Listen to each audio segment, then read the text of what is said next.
আসসালামু আলাইকুম প্রিয় দর্শক, আপনাদের সবাইকে অসংখ্য প্রীতি শুভেচ্ছা জানাচ্ছি। আজ তৈরি করে দেখাবো বেল দিয়ে 2 রকমের শরবত। বেল কিন্তু আমাদের শরীরের জন্য খুবই উপকারী। বেলের শরবত তৈরি করার জন্য আমি 2টা বেল নিয়ে নিয়েছি। বেল দুটিকে ভেঙে নিলাম, আর বেল আমি চামচের সাহায্যে এইভাবে উঠিয়ে নিচ্ছি। উঠিয়ে নিয়ে বেলকে হাত দিয়ে ভেতর থেকে বিচিগুলো ফেলে দিচ্ছি, কারণ এই বিচির সাথে কিন্তু অনেক কষ থাকে, এগুলো সহ শরবত বানালে ভালো লাগবে না। তারপর আমি পানি দিয়ে একটু করে চটকে নিচ্ছি, মানে ভেতরে যে আঁশগুলো সেগুলো প্রথমে ছাড়িয়ে নিচ্ছি। আরও ভালো করে ক্লিয়ার করার জন্য আমি স্ট্রেনারে ছেঁকে নিব, আর ছেঁকে নেওয়ার কারণেই কিন্তু বেলটা অনেক স্মুথ হবে।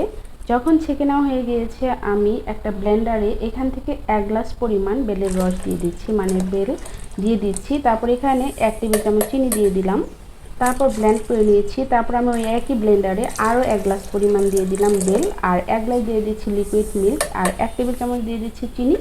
তারপর খুব ভালো করে ব্লেন্ড করে নিচ্ছি।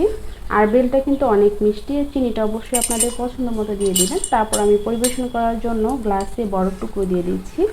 বরফ টুকরো দিয়ে তারপর সার্ভ করে নিচ্ছি। ব্যাস রেডি হয়ে গেল এই মজার বেলের শরবত।